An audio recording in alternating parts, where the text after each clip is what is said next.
There is no political solution to the demographic disaster that is now Britain. And I don't know if this is, they're trying to force this on us, if this is like, if we're getting manipulated or whatever, but the idea of this civil war, how do you feel about that? So you've got from GB News shading through to Tommy, through to the crazies to Tommy's right, all of them basically pushing for a civil war. Why don't they go for the more like peaceful solution of, I don't know, attacking feminism and trying to encourage people in the US to have kids, have babies? That by the end of this century, all these societies are going to see an 80% die off in our population. So this is an American deep state thing at its very root. Nick, You hadn't heard that before, this did you? is something that's always blown my mind was this. Currently, 95% of people aren't subscribed. Realistically, we're still starting our journey. But if you like what we're doing and you want to see more, the easiest way for you guys to support us would be to subscribe to the channel down below. Our promise to you is to keep upping our content with bigger guests and better talks. Anyways, hope you enjoy the show. What we're seeing now in the UK and the West are stories or realizations which, to be honest, are keeping quite a lot of people up at night. We're seeing more and more things like the grooming gangs get exposed, how our own police, our own institutions failed. We're seeing outside forces lobby and control our governments. We're seeing this never-ending wave of immigration. And, you know, these are the things which the public seem to be most concerned about. And today we have the man who was shouting and trying to warn us about this over 20 years ago. So, Nick Griffin, really appreciate the chance to talk. Great to be here. Thanks very much. Just to give people an idea of when you first brought these stuff up, when did you first talk about the grooming gangs? I first talked about the grooming gangs in a big way in 2004, so more than 20 years ago. And I was campaigning in the north of England, and local people, particularly from the Yorkshire side, were saying to me, Nick, come and meet these people. And I was meeting up with particularly several parents of girls who were being groomed, mainly in the Bradford area. And they were telling me, look, this is happening to our girls. And when we go to the police, the immediate response from the police is, why don't you want your daughter going out with an Asian boy? Are you racist? And so started talking about this. We held meetings in the Keighley, Bradford area, really angry meetings of local people. And it was clear it was a monstrous crime was going on. That the very worst part wasn't the criminals, actually. In a way, the worst part was the reaction of the white establishment, the police, the local councils, the politicians, the media, just absolutely silencing this. And started talking out in 2004. By the tail end of 2004, I was on the first part of the process, having been arrested by the police and so on, for talking about this and facing up to 7 years in prison for doing so. It's a long time back. Wow. Some people might say, well, really nothing changed. Actually, things have changed a great deal now. As you said in your intro there, there's now lots of stories about grooming gangs being brought to justice, which is, sort of justice. It's not enough, but nevertheless, it's a start. But nearly all of these now are historical. The grooming, I was speaking just a couple of weeks ago with a lady who's been heavily involved in the north of England in Mothers Against Grooming. And she was saying how when she started, of course, and when I first talked about it, it was absolutely a live issue of Pakistani community oiks doing this against our girls on a huge scale. She said now almost all the cases are by recently arrived boat migrants. There's very few now, she was saying, by actually members of the established Pakistani community. So I asked her why. So she said, well, I think it's a number of things. So it's partly the fact that it's now brought shame upon their community, which isn't necessarily just a moral thing for them. It's also bad for business. When you're in the trades that they tend to be. And she said, also the police now take action. And also girls from our communities, they and their families, they're much more aware of this. Therefore, they're alert. Therefore, they're protected. So although people tend to think it's still going on, which it is, because of what we did 20 years ago, it brought it out into the open. And it's already, I've no doubt, saved. If Sarah Campion was right in saying 1 million girls have been gang raped, and if she was a Labour MP, if she said it, in this case, it's probably someone from the Labour Party telling the truth, very rare. But if that was the case, then I'm sure that the sea change in the amount of it going on right now has saved hundreds of thousands of girls from the same thing. So although he didn't succeed politically by getting this into the open, getting it talked about, forcing the old parties and even the police in the end to do something about it, we've actually had a big effect for good. But of course, there's still a lot more work to be done. Yeah, no, I mean, it's brilliant that you did that. And it's really nice to hear that the original grooming gangs have at least died down. But the fact that it's still going on, like I can understand. Well, I guess why did the establishment, not deal with it then and there? You've raised the issue. You're a prominent figure. Why didn't they just, that was the end of it? There might have been a bit of an element that it was they didn't want to do it because it would indeed confirm that not just Nick Griffin was right, the British National Party were right. It was about that would have empowered the white working class. There's a huge degree of snobbery, increasingly, especially actually amongst the Labour Party, whose activists and senior members and so on, they're all basically middle class graduate types. I think having the idea of the working class speaking out, doing things for themselves is deeply disturbing to them. It undermines their whole welfare state system where, they hand stuff out to the peasants and it's their own empire. They're the other side of the welfare parasite idea. The biggest parasites in welfare aren't the people taking the welfare. Some of them are, but the biggest parasites are the ones handing it out. And it's the Guardian readers and so on. So there was that. But more than that, I think the most important thing is two. One, it's the power of the Muslim bloc vote, which in those days was exclusively really went to the Labour Party, apart from a few places, Oldham was one of them, where significant numbers of Muslims had captured sections of the local Lib Dems and were using that as their as their motor for local power, or their vehicle for local power. So it was partly about votes and also partly about fear, because they'd seen from the Bradford riots and so on what would happen if young men from these communities kick off. Basically, the only way the police could deal with it is to get the hell out, or they'd lose really severely. And they were physically scared of what those communities might do if they're riled up. So they thought, well, we let them do this. It's basically sacrificing, young white trash girls to keep things quiet. Then, of course, you've got the question mark of to what extent also is this the fact that the police, local councillors and so on, some of these were involved in the paedophile end of this grooming scandal. Some of them were getting sexual benefits out of it as well. I think you put all those things together and you put them into a position where what globalization has already done to white working class communities in terms of smashing them to pieces and breaking up the social structure. So many families, which is in fact just a woman and a daughter, and if there's a man in the house, it's not her father, and so on. You put all those things together, and it was a disaster waiting to happen. Yeah, wow. And I suppose too, this is when Blair's also bringing in huge amounts of mass migration, and by exposing this, it would massively, the public would be even more against it. And yes, it wouldn't have been good PR for immigration. You're right. Yeah. Yeah. Well, I mean, and then, like you say, we're still kind of seeing the same problem.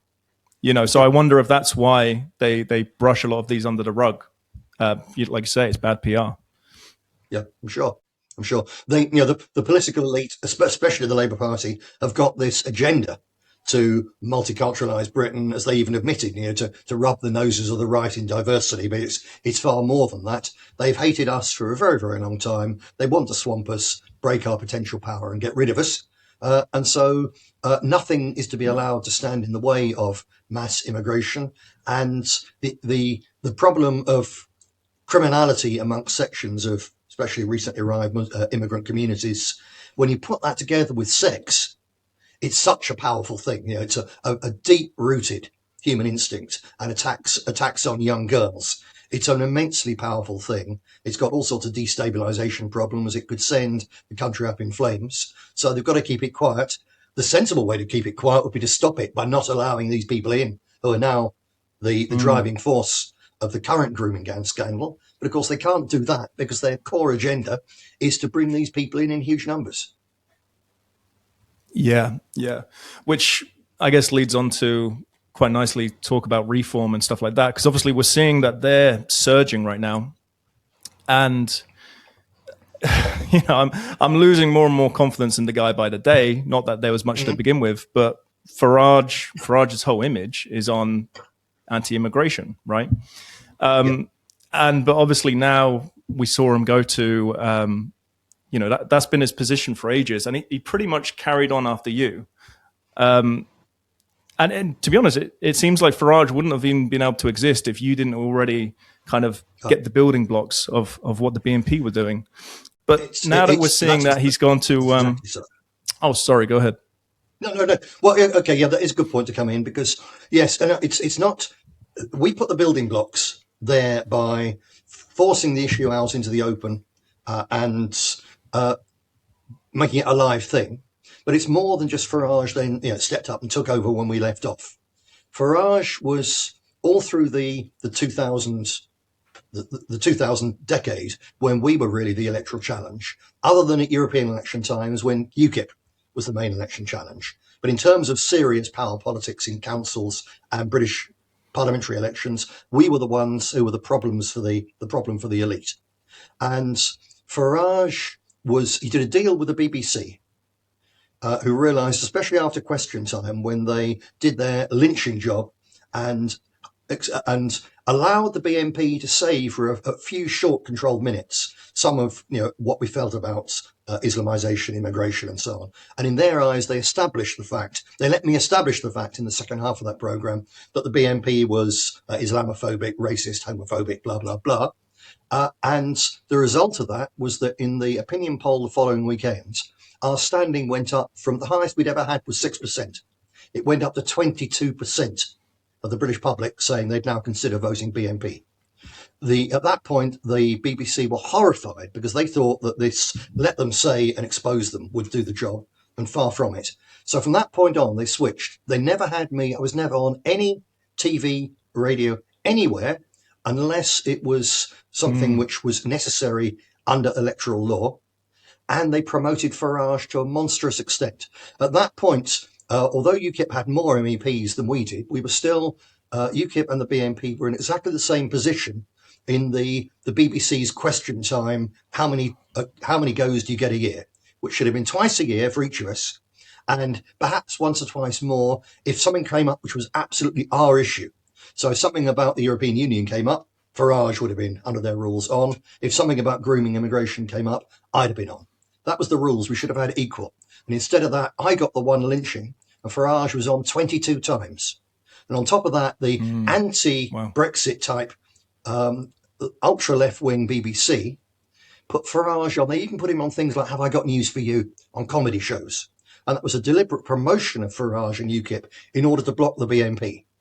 So that's where that came from. So anyway, it worked. He stood on our shoulders. He got where he needed to be with the help of the BBC and sections of Sky and so on as well. And the Liberals who tried this got a lesson in the law of unintended consequences. They expected just to stop us, which they did.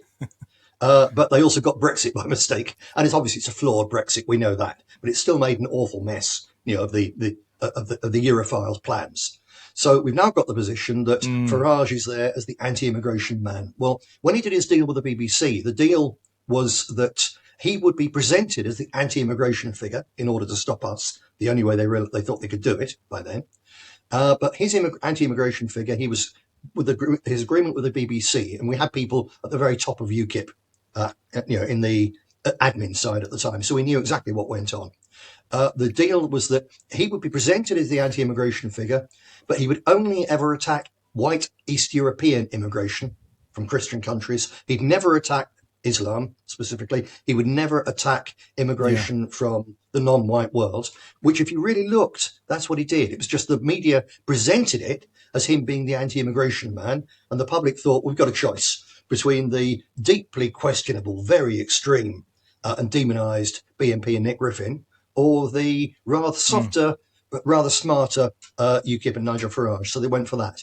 So his first wave of progress, which was what led to Brexit, was based on a lie about his stand on immigration. And so you said that you're increasingly concerned about him now. I'm sure you've seen as well his actual immigration position, again, is a fake. That it's against, at the very best, it's against illegal criminals, which is better than nothing, I suppose. But he's absolutely, he openly says that we need mass immigration for the economy, because, of course, the man's an arch-capitalist. So we need immigration for the economy, and our position is net zero immigration. Now, the public hear, and are supposed to hear, zero immigration. This is the man who'll save Britain. But that little word net is not insignificant, because in Nigel Farage's vision and plans, if 700,000 Brits leave the country, as they did last year, 2023, if 700,000 Brits leave, then you can have 700,000 Pakistanis waving Indians waving very often faked diplomas and degrees, or even if they've got real ones. Okay, you can have 700,000 of them come in, and you've still got net zero immigration. And that's what he stands for. And for that matter, given that our population of the boomers die off, our population is now shrinking. If next year 100,000 Brits more die than are born, even including the immigrants living here, then Nigel Farage could bring in 800,000 Hindu computer programmers and stick to his promise of net zero immigration. And that is what reform will all be about if they get to power. Yeah, it's mental, isn't it? Because, I mean, yeah, you were labeled all the bad things, but ultimately you were standing up for the British soul, you know. So I think the differences are you're a nationalist and Farage is a populist. So yes, as long as he keeps the people happy or whatever, yeah, that's his position. But we know, and it's not too hard to really think about this, that when you lose British people, British-born people, who have their ancestry, who have the heritage, that is the soul of the country. Yes. And this really is what everyone is waking up to. Everyone's kind of realizing this is why nationalism has never been more popular. Mm-hmm. But I mean, it looks like we're just going to be put into this same position where the public are forced to pick the lesser of two evils. You either have reform or you have Green. Green's already said that they're going to have open borders. So, like, you're now kind of forced to go for Farage. And then when he's attending Davos, he's going to the World Economic Forum, again, there's no confidence. If people actually look, all they've done is they've switched, or they're in the process of switching the two-party uniparty. It's just moved from Conservative and Labour it's moving from Conservative and Labour to Reform and the Greens. The trick, the fig leaf for democracy remains the same. Sorry to butt in. No, but you're absolutely right. You know, it's just a rebrand. I mean, we've seen so many people from Conservative just jump ship to Reform anyway. So, you know, I guess all I wanted to know is there anyone you see in politics who you actually think would be good for the country right now? There is no political solution to the demographic disaster that is now Britain, I'm afraid. So I'm not saying, therefore, we've got to take up guns or stuff like that. I'm just saying there's no political solution to this. It's not just their demographics, isn't just about them. A lot of people think that's about them coming in huge numbers, them breeding faster. Demographics is also about our population. And we've had nearly a breeding generation is only 25 years. That's how long, roughly speaking, a young woman is fertile for. So that's the length of a breeding generation. It's not the same as a human life. And we're coming into the third breeding generation of Brits having fewer children than we need to replace ourselves on a huge scale. So already built into the demographics, and nobody can change it, where by the end of this century, the indigenous population of this country, and it's the same in the rest of Europe, it's even worse at present in, say, South Korea, China, Japan. So it's not just an anti-white thing or a white thing. It's anywhere you've got industrialization, feminism, and the pill. You've got this problem and capitalism forcing women to work. You've got this problem that by the end of this century, all these societies are going to see an 80% die-off in our population. That's not down to 80%. It's missing 80%. That's it. That's what's going to happen. You can't keep a capitalist society based on fiat money, money created as an interest-bearing debt. You can't even keep that going. So we're at the end of the period of Western industrial capitalist civilization. That's it. It's gone. Going. Doesn't mean we're finished. Our people will still be here. It's very similar to the collapse of the Roman Empire. The Roman Empire was here. They left. The Brits and then the English who came in afterwards. We were still here. And that's going to be the case. So the proper role for nationalists isn't to try and hold back this impossible tide. It's to understand that this is coming. What do we have to do to help our people as a core to not stop this, but to endure it, to overcome it, and to survive it and come out the other end? And that's where we are now. So frankly, I'm not really interested in, it's interesting to see reform break up the old two-party system, except, as we said, they replace it with a new two-party system. But still, it's at least something. And it's a wonderful symptom. It's a sign of how the British people are waking up, that they've turned against the duopoly who created this mess in the first place. So people who say, oh, the people are stupid, they'll never wake up. But the people are wide awake. Good God, 20 years ago, the most common reason you got for people then, when you knocked their doors asking to vote BNP, the most common reason of all you got for people saying no, there was the ones who said, no, you racist bastards. There were the ones who said, politicians, you're all the same. You're in it for yourselves. It's actually quite a smart position to take, as a matter of fact. You have to go against all the media conditioning to take that position. It's quite smart. But the most common of all were the people who said, look, sorry, Nick, because all they knew I was, sorry, but you're too late. Even then, people in places like Bradford and Burnley and Blackburn and so on, many of them said, look, sorry, it's too late. Well, we're in that position now. It's too late to turn this around politically. So I'm not really interested in reform or advance or whatever. The man who interests me most of all, actually, at present, and it's a long shot because he's a man from his age, his class and his background and so on, and his political understanding. Rupert Lowe is another one of the Zionists, Israel's great and blah, blah, blah. But when questioned about his opposition to halal slaughter, whereas all the others of them, it's only halal slaughter they talk to wind the Brits up against the Muslims, but they'll never mention kosher ritual slaughter. When questioned about it, Lowe immediately said, I'm against that too. So Lowe has got more balls than the rest of them, and he's got potential now at present. So he's done some really good stuff. He raised £500,000 to fund a really serious alternative grooming inquiry. So that's serious. That's worth doing, I think. And obviously that will produce, further knowledge and so on in due course, I'm sure. So that's good. But unfortunately, at present, he's also saying, well, we've got at the next general election to present the British people with a real choice. So I want to build a thing. We'll have candidates all over the place and we'll run campaigns for a really firm, proper, full remigration, blah, blah, blah. All this is going to achieve that those candidates are not going to win because everyone's going to vote reform, even if they could put out the best leaflet anyone's ever done. And all will happen, people will read that and think, that's fantastic, I agree. But Nigel's the one who's going to win. I'm going to vote for Nigel and reform, not for because he's going to do something roughly the same in their confused heads. So they're not going to win the candidates put up by Lowe's organisation if he manages to build it. All they will do is occasionally their 150 votes will cost reform a seat, which will go to the Greens or Labour instead. And we all agree that whatever reform is, they're not as bad as the Greens and the Labour Party, not quite. So they'll do that, and they will, all of them, lose their deposit, and they'll all lose what they put into the campaign. So there'll be at least £1 million down the drain.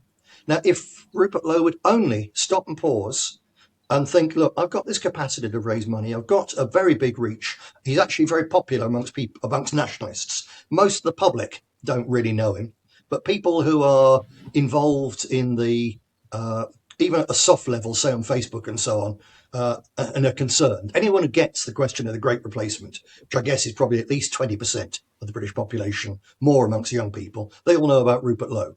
And if Lowe was to say, you know what, we're not going to waste our time fighting elections because there's reform doing it, and if they were to fail, then people will turn to advance.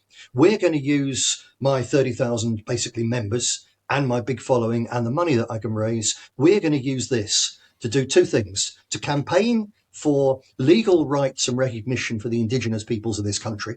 Simple things such as the right of a group of English people to say, we are forming a charity for English people in our area, because at present that's illegal.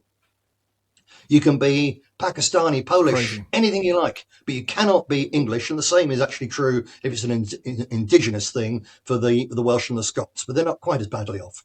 That's a position so grotesquely wrong, especially as you move towards a multicultural society where everyone's a minority, that it has to be put right.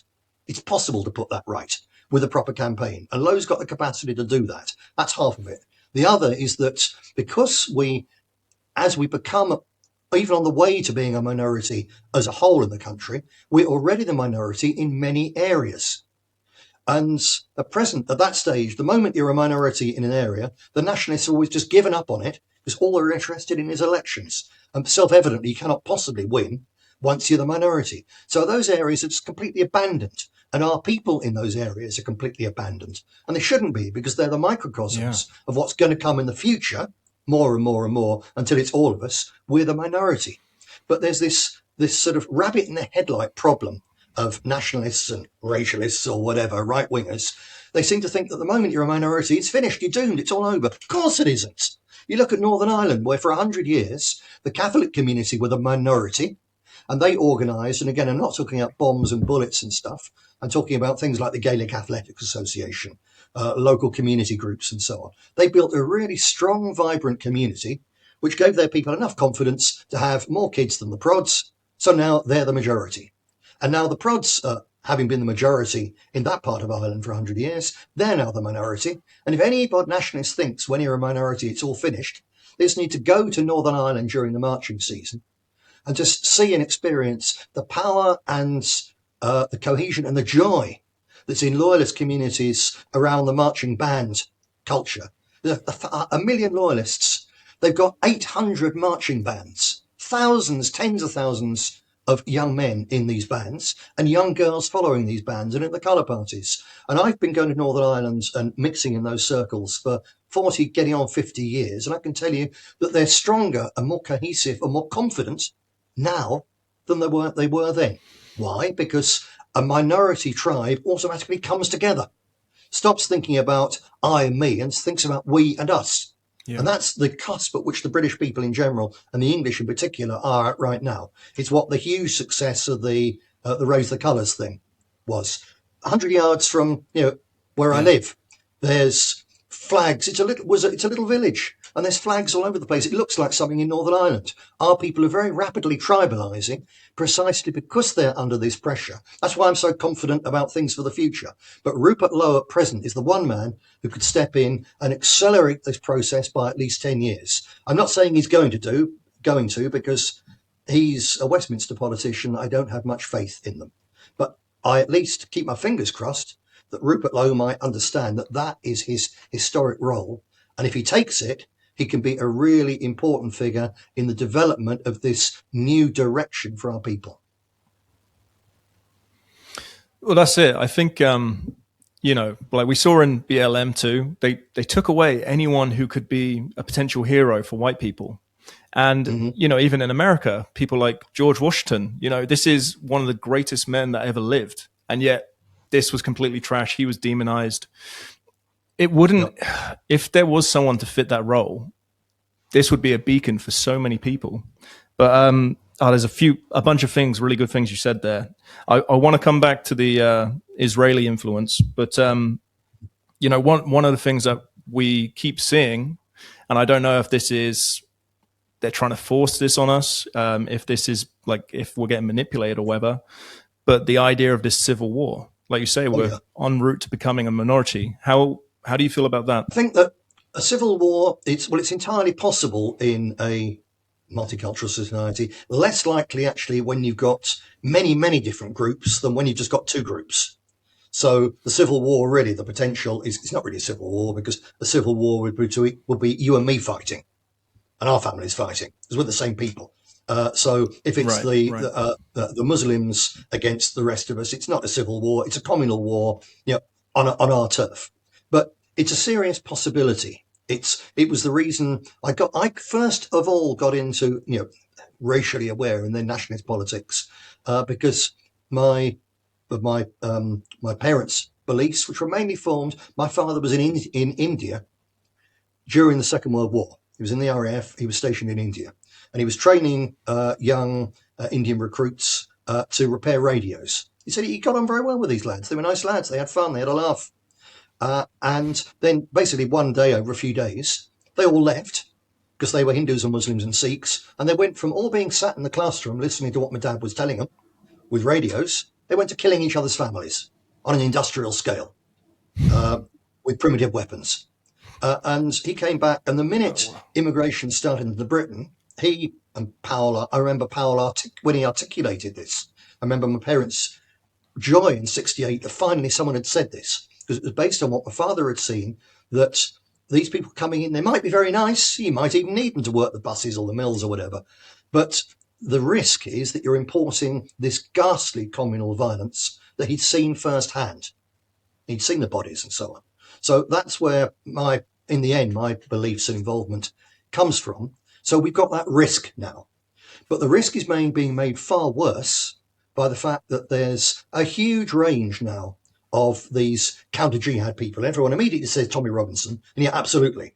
I published a study in 2012 about how Tommy Robinson and the EDL were a wholly owned subsidiary of an ultra-Zionist billionaire clique in the United States, with a little bit of help from the deep state and Dick Cheney, his office. So, I've been speaking about this for a long, long time, but it's now really mutated way beyond that. And there's this enormous effort. So GB News is part of it. So you've got the biggest source of news now for indigenous Brits is not the BBC, obviously, it's GB News. So you've got from GB News shading through to Tommy, through to the crazies to Tommy's right, and through to large numbers of the nationalist scene in Britain, all of them basically pushing for a civil war. My position is that, and they seem to think they can win the civil war. I'm sure that the people behind Tommy, they don't want them to win. I know that for certain. They just want chaos and mayhem, so that the British people are so full of hate against Muslims that they're happy to go to war against Iran. They're happy to allow Greater Israel to expand over a vast area of the Middle East, even though it actually just sends more very angry refugees to us. That's the purpose of it. But the poor grunts on the street will think they're going to win this civil war. Nobody wins a civil war like that. Again, look at Northern Ireland. Both sides have spent hundreds of years trying to get rid of the other, and very often they've killed large numbers of them. But in the end, they're still there because you don't kick people out without vast amounts of force. The people talking about remigration, again, Rupert Lowe, he's produced this very wonderful document about remigration and the logistics, how it's going to work. And it's all about the money. It's so many millions of pounds, billions, fair enough. And you can get so many people on a plane, blah, blah, blah. It'll take so long. There's not one word in that document about the police, who are one of the worst of the woke organisations in the whole of the country now. They're not going to be on our side. There's not one word about how the hell a British army with a fighting strength now of 45,000 men is going to control Birmingham, when 26,000 at any one time couldn't control Belfast back in the day against 400 IRA terrorists. That's the most they ever had.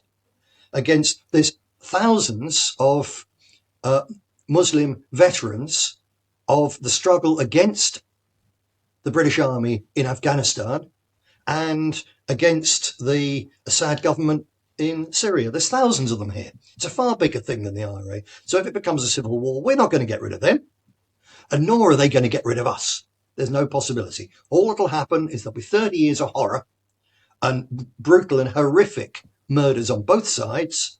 And at the end of it, probably the Chinese will come in and say, no, look, stop this, because actually we want to sort Britain out because we need new markets. There's lots of money in it. And they will bribe the men of violence, the psychopaths, the scumbags who always rise to the top when you get violence like that. They'll bribe them to stop fighting, and any who refuse to stop will be killed by the other side, because of what they've done in Northern Ireland, and they'll get some kind of leprous, disgusting, uneasy peace in which the various different communities live behind their peace walls, and then they learn to get on with each other, because that's the only thing you can do. And that's where we're going to be anyway. I'd rather short circuit the process, talk to these people and get that to happen. And try to restore some sort of goodwill. I don't want, again, people on the civic sort of right say the trouble with these people, they won't integrate. Well, thank the Lord for that. We don't want them to integrate. I don't want them marrying my grandsons and granddaughters. And for that matter, most of them don't want their kids marrying my grandsons and granddaughters either. So we can agree on that. So let's separate. There's some things when we can work together, because in the end, if you're worried about the grooming of kids, which you should be, you need to stop worrying that much, especially if you're living, say, in a country area or a town where there's not many of them. That's not the problem of grooming. But there's grooming going on of your kids right now in the state schools from the biggest grooming gangs that have ever existed, and that's the teachers' unions. And they're grooming them for trans stuff, which is even worse. There's one thing, someone being nonced by a group from the other side, they might survive that. Most of them have survived it. It's the same as every German woman between the age of 8 and 80 was raped at the end of the Second World War in the Red Army zones. People do survive that. You don't survive getting your genitalia cut off and being filled with body-destroying drugs, which is what the trans thing is. So actually the trans is a bigger grooming problem than anything. And in this, traditionalist Muslims are more likely to stand with Christian and sane parents outside the school gates and pressure teachers and so on to stop it. So there's actually things when we can work together with these people, and that has to be better than going into this civil war, which we're not intended to win. It's just intended to manipulate us for the benefit of outsiders. It's a horrific problem. And, well, obviously you get it. So that's great, because I know increasingly lots of people do.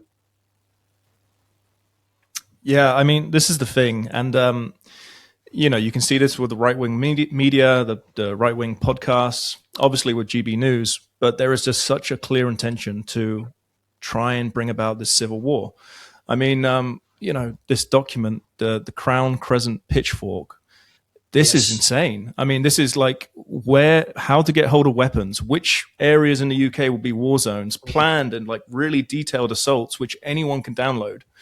Reading it is like, okay, this is clearly very well organized by, this is military level. Yes. Now, the staggering thing with that, I'm very glad you raised that. It's hugely important, this. The staggering thing isn't that that's being put out by the Gates of Vienna, because the Gates of Vienna was set up by precisely the same people that set up Tommy Robinson and so on.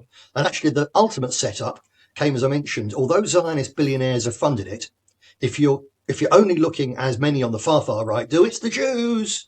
They look at that.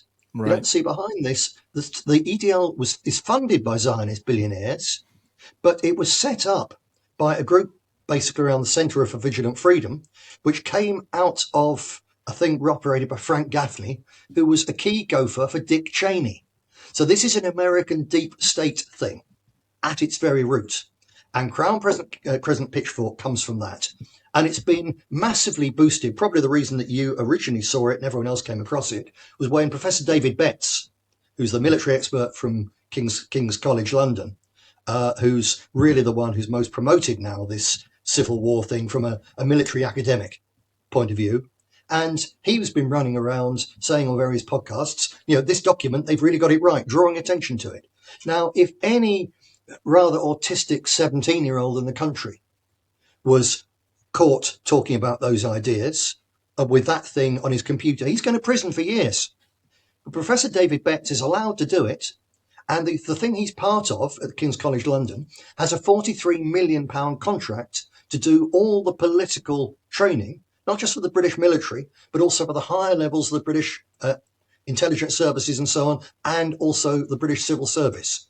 So they're right at the core of this. So you've now got a section of the British deep state promoting this civil war idea, which would also account for why Tommy Robinson hasn't been locked up years ago, if only on the Al Capone side of tax evasion, let alone the heroin and all the, sorry, not heroin, that's unfair, the cocaine and all the rest of it.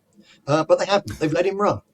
They let him hold giant rallies in, just outside Downing Street in Whitehall. And come on. Anybody else, the police will be out, bang, bang, bang with their batons. But this is all a section of the British state doing this. And that section of the British state basically is just a subsection of the United States deep state. And although initially when I looked at this, and until quite recently, I thought this is just the Zionist thing to drive the British people mad, to get us to fight their wars and so on. I've come to the conclusion, obviously there is that. They're like the middlemen. The people really behind this in the end is the American deep state. This is part of America's war on Europe. It's part and parcel of their using the Ukraine war as a way to make the countries of Europe commit economic and energy suicide by Russia. It's the same thing that the CIA was absolutely clearly behind the Nord Stream 2 pipeline bombing. That wasn't an attack on Russia, like the sanctions. Not an attack on Russia. It's an attack on Germany. It's an attack on the European Union. It's an attack in the end, just the same as bringing in huge numbers of military-aged young men from failed Muslim states in Africa, in Britain and in Europe. Everyone looks, it's George Soros, it's the Open Society Foundation. Yeah, which is very, very true. But George Soros, we know for sure now, has been operating basically as a front man, and the Open Society Foundation as a front for the National Endowment for Democracy in the United States, which is a CIA, taxpayer-funded front group for carrying out, it's a soft power thing for carrying out the objectives of the American deep state elsewhere. And I believe that they want to smash up Britain and Europe for several reasons. One is because you can't keep the dollar up. The world has been unipolar. The United States has been the great superpower. That's now finished very clearly. So they can't get China back. They want to confront China, not just militarily, but economically and industrially. To do that, they have to retrench in America. They know that they've lost vast chunks of Eurasia. So retrench in America with Venezuela at one end and Greenland at the other, ideally, with Trump as his apparent loose cannon doing the heavy lifting in political terms. Do that, smash up Europe, because you keep the dollar up by suppressing the euro and the pound sterling. And then the final other thing on this, that it's very clear that the American industrial powers and the deep state and financiers have decided that sending their industry to China, outsourcing to China, wasn't actually a good idea. And they've got to bring industry back to the United States. That's really very clear. And build the United States as a serious industrial capitalist superpower again. That's what they're after. So they can do that. So the tariffs allow them, it gives them the safe home market and the security for industry to invest and get going again. And a really vicious trade policy will do the same thing. But in the end, you can rebuild an industrial economy. You can do it with those things, but you're missing one thing in America. You're missing young, competent Americans to organize it all. Robots will increasingly do the work, but you can't have a serious functioning industrial economy without high quality young people, and also without lots of young people consuming. Old people don't consume very much. The young families buy things and so on and consume a great deal. Robots can't consume, so They need people. Now, it's very clear that you can't build or rebuild an American industrial base and so on by bringing in Colombians and Africans for two reasons. One, those people don't have the capability of doing it. And two, the American people will not accept it. And there's this fig leaf democracy, so you can't do it. Where can they get the 20 or 30 million young people that they need to finish off this rebuilding of America? The answer is only in Britain and Europe. Now, if they open their doors tomorrow, the biggest number of the 700,000 Brits who left this country in 2023 went to America. That was the first favoured destination. More went there than anywhere else. Not than the others in total, but more went there than the second one, the third one, Dubai, and so on. So they're already getting people. If they open their doors more, they get more. But still, most people don't want to leave home. The really adventurous, really ambitious, really weird ones tend to move across thousands of miles and leave their families. Most people would rather stay at home. So the driver for people leaving, it has to be force. So just as really the driving force, we got the pull factor for immigration from places like Afghanistan and Syria. Obviously, the pull factor, the welfare state, the softness of our country, the prettiness of our women, all the rest of it. That's the pull factor. The push factor is that the Americans and us went in and flattened almost everything in their country and put it under sanctions for years and wrecked it. Therefore, we get those people coming here for a better life. So, and most of them wouldn't leave Afghanistan if it hadn't been wrecked by Western military intervention. It's as simple as that. So likewise, to get the 30 million young people out of Europe, which America needs, it's really going to screw us up demographically. But to get that, they've got to reduce our societies to utter chaos. So I think that's what is going on now. Just one final thing on this. If people think, America can't be that vicious towards us, they're sort of friends and allies. No, they were part of the force. The American military, industrial and banking complex was part of the forces which pushed the whole of Europe into the First World War in order to destroy the European empires. And they destroyed half of them in the First World War. And then they were also the people pushing for the Second World War and pushing for the prolongation of the Second World War as they did the First, because their war aim in the Second World War was to use this conflict, which they'd helped to create and then help keep going. Their war aim was the destruction of the remaining European powers, the French, the Belgian and the British. So we're now in a new sort of undeclared war.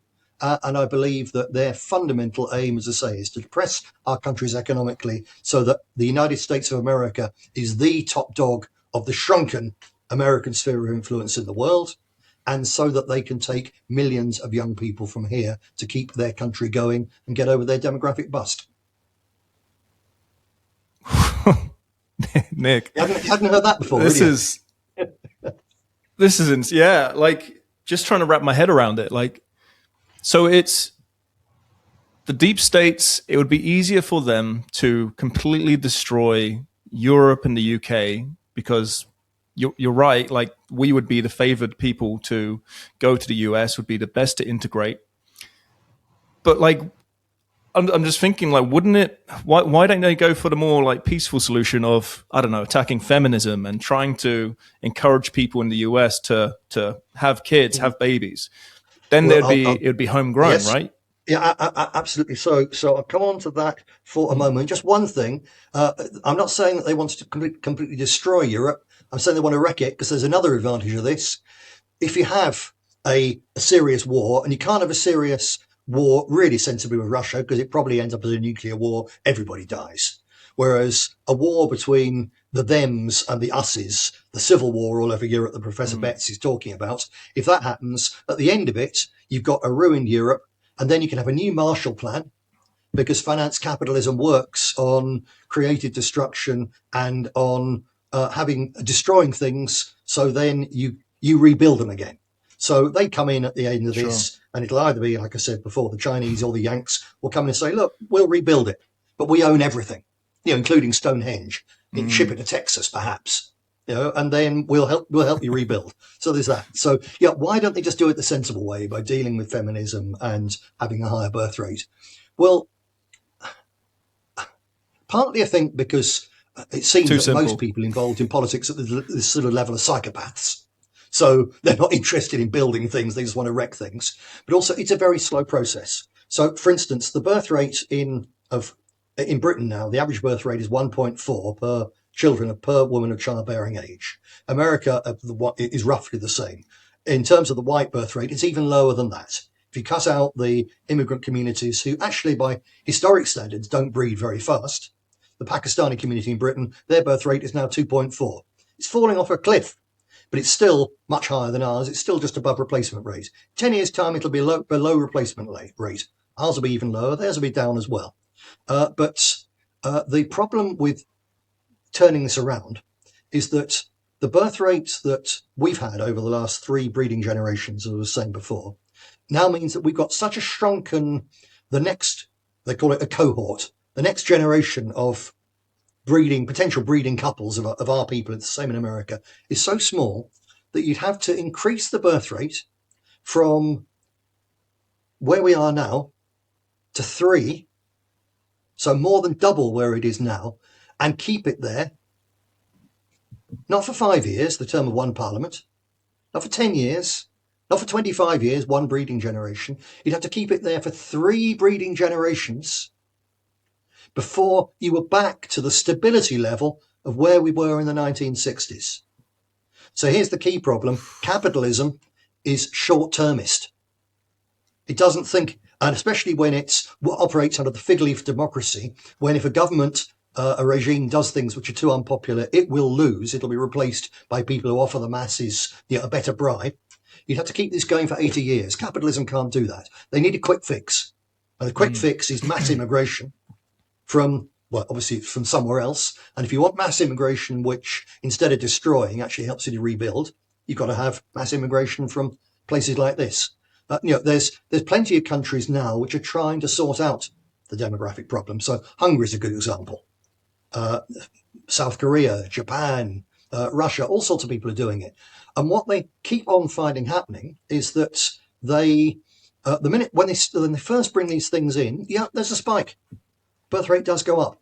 But all that's really happening is when you offer young people money to get married, to have children, the ones who were thinking of doing it anyway, who wanted to do it anyway, they just bring their plans forward a bit. They take advantage of this. So they get married, they have their 3 children or whatever, they get their free car and various other things that they get in Hungary, then they stop having kids. And especially the politicians doing this, they're the furthest sighted, the best of the conservative sort of right, but they're still capitalists. And they're still materialists, they're still thinking about money, and they're still working for a system which needs women in the workforce because it helps to depress wages. It helps to keep things going. So all of them, so Hungary, for instance, the core of their thing is any woman who has, I think it was more than 4 children, I think they're cutting it to 3, never pays, once she's done that, she can work and never pay income tax again in their life. Oh, great. So the wife will reach the target number of children. What does she then do? She goes to work, obviously. So that's the whole point. So she doesn't have any more children. So you're stuck at that.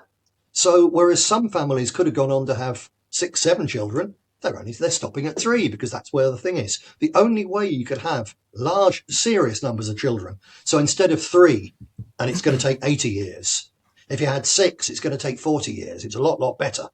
So you could say, really, we want our women to have as many children as the highest, fastest breeders on the planet have, which is the Amish and Anabaptists of places like Lancaster County, and especially the Anabaptist communities in South America. They have 8 or 9, 10 kids. You could do that. The only way that's going to happen, you can't force women to do it, obviously. And you can't tinker around and say, here's a little bit. You'd have to say, for women having children, and the more they have, the more money they get. They're going to have not just the industrial wage, they're going to have a really good amount of money. They're going to be paid a proper, real wage for having children and staying at home and running a home and being traditionalist. And to do that, you'd have to say to all the boomers, sorry, you're not getting a pension at all. We know you paid in all these years, tough. You're going to work till you drop.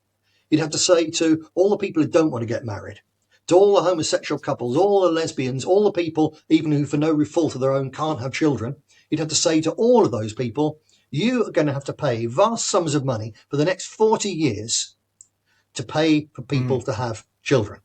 And in anything like a democratic society, that's not possible because there's a very small young base relatively and a huge number of old people, and they all have the vote. So they'll vote for more for pensioners, not for more for young families. If you had a dictatorship, well, how long would a dictatorship last in any white country in the world which really adopted an indigenous natalist policy and thereby was a threat to every liberal regime in the entire world? You would simply, well, if you want to see what happens, look at what happened in Serbia in 1999 when the Serbs finally sent in the army to protect the remaining Serbs in Kosovo, which was the historic heartland of Serbia. It wasn't a bit of Serbia which they'd sort of conquered 50 years before. It was Irol, Durham Cathedral and Big Ben and Stonehenge and Epping Forest all into one. Put it in one place. And you say that's where King Alfred lived and all the rest of it. That's the core, and Boudica, that's the core of our national identity. That's what Kosovo was to the Serbs.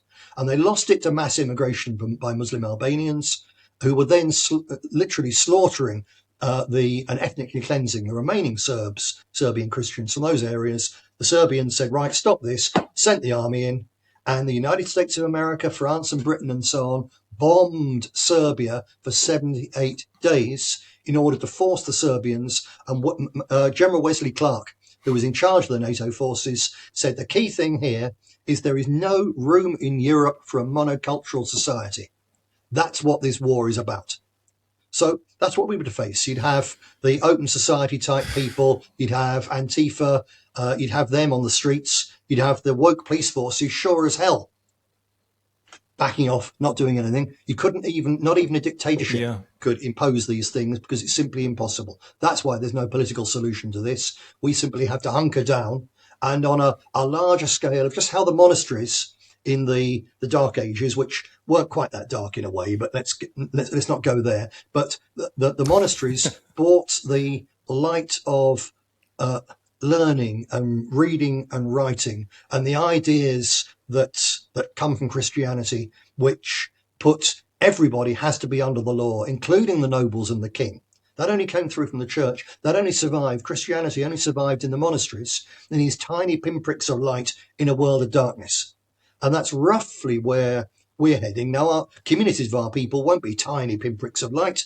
They'll be as strong as vibrant as people want to make them, on the model of the tiny loyalist communities down in South Armagh, which are still, just absolutely theirs. They're doing all right. And actually, the good thing about this is that if you think of the suicide rate and just the sheer hopelessness of the modern world and the lack of belonging, the lack of identity, the lack of love, the lack of human contact that people have in a great post-industrial city, and so on. And what we're going to is a society where the communities are so much stronger. It's a totally different way of being human. It's a proper way of being human, where you know your neighbours. If necessary, you'd fight side by side with your neighbours. You share the same culture as your neighbours, and you revel in and you love that culture, and it's active and alive because it's under threat.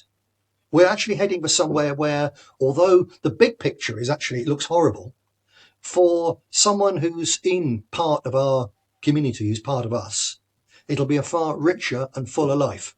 Because in the end, I met a chap a few weeks ago who'd served, he's a very intelligent chap, and for various reasons, he'd served quite a long time in prison. But he's also a very fine mural painter. And he's painted murals in the homes of the super rich all of the world. He rattled off and he showed me pictures, stuff he'd done in the homes of some of the richest people on the planet. He said, you know what, Nick? All of them, every single one of them, without exception, was thoroughly and utterly miserable. They hated their lives because money isn't everything. And being top dog in a huge empire isn't everything. Just, being happy in your own people is something far more important.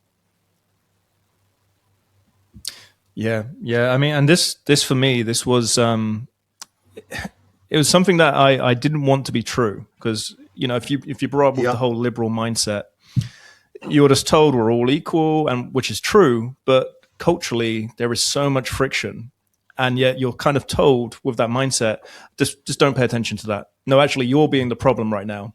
It's the whole tolerance paradox.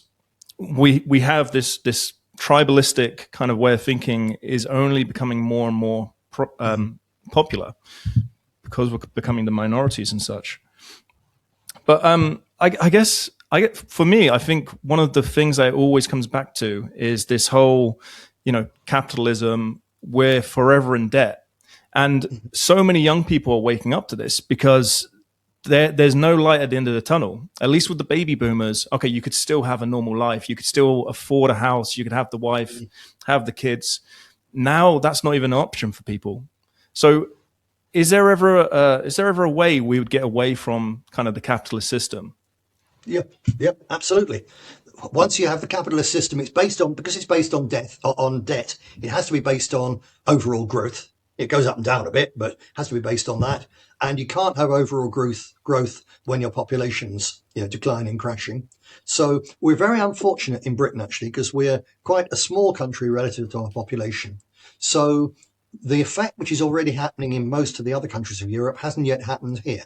So if you were, say, in Italy or Spain or Greece or Slovakia or the Czech Republic or Poland or whatever, you could move, or even East Germany, you could, in France, a group of nationalists or a young family. So you can't afford a house in Paris, but you can't afford a house in Madrid, certainly. But in Spain, especially, there's thousands upon thousands of little villages which are now completely empty, particularly in northern and green Spain, which is where the first Reconquista came from. And any young family in Spain can simply afford to say, right, we're going to leave the rat race. We're going to go and become basically self-sufficient, and probably using something online and so on, have some kind of business which brings in a little bit of money, enough to buy the things that we can't grow and so on. And you could go and do that very easily in Spain. And 4 or 5 families could come together and completely settle one little village. And then 3 or 4 other groups of 4 and 5 could do the same with the neighbouring villages. And immediately that area it would become a wonderful little place. Something fantastic, because you can't really rear your kids to be, fully part of something that we would recognise and love just as one family. You need more than that. Not a commune, but you need a community, a group. And you can do that almost anywhere. You can do it in the United States. You can't do it in Britain because the price of land is so horrifically expensive you can't do it. But it's beginning to happen. You could right now there's small ex-pit villages, say in the northeast of England, where house prices are absurdly cheap. You can go there, but they're not romantic pretty. It's not the it's not the vegetable garden, the rose round the cottage door, and all the rest of it. But you could go there. Now you've got some kids there who are out off their heads on smack and so on, and they're scumbags and causing trouble. If there were 4 or 5 families, that's 4 or 5 fathers, and if they're determined to impose law and decency in a small community, then a group of smackheads aren't going to be able to deal with them. You just, get on and do it. You don't get smackheads doing bad things and wrecking the local community in places in Northern Ireland, because the tough men of the local community will put them out. That happens all the time. So that could happen in Britain. We're, I think, on the cusp. The Labour Party, but it's more than the Labour Party, the ongoing destruction of farming in Britain is going to lead to sort of 2 things in terms of what happens with the land. The really good agricultural land in places like East Anglia and so on will end up in the hands of Monsanto and BlackRock, or companies rather like them, just as the same now is happening, say, in Ukraine. But the lower grade land, the land of the uplands, so on, Wales, Scotland and so on, and the Pennines, that lower grade land is no use for that. So at present, it's increasingly being taken up and it's being rewilded. But the small packets of this and real rewilding and the expense of it is only something that can be done while you've got a state which has still got some funds. And we're very rapidly reaching this point where the state's got no funds and can't borrow anymore either. So at some point, the destruction of productive farming, capitalist farming, as we've seen it in recent decades, is, I think, going to produce basically empty and unwanted land also in Britain, and that'll be where you'll move to. Basically, you cannot reduce your indigenous population by 80% over 60, 70 years and not reduce the price of land and open up large areas of the country to turn basically into empty people deserts. And that's where you can go to, because even if they bring in 50 million Africans into Britain to try to make up for the Brits that they've lost, they're all going to want to live in London and Birmingham, Manchester. They won't want to live in the hills of Wales and the hills of Northumbria and so on. So people can go there. It's awful that that's where we might end up. But your question was, are there places where young people who want to get away from this rat race and the multicult and all the rest of it, are there places they can go? There certainly are. It's just that in Britain at present, we're rather behind the curve of these places opening up. That will change. Wow. Just to wrap up then, because I am really curious about this. And you're right, like faith plays such a good role. It's a bit of a side note, but faith plays such a good role. I myself am kind of leaning back into religion, into faith, into Christianity. And I think that is going to be the key to keeping families together, big families, and getting us through this. But bit of a sidetracked a bit there. It's a very important sidetrack. You're right.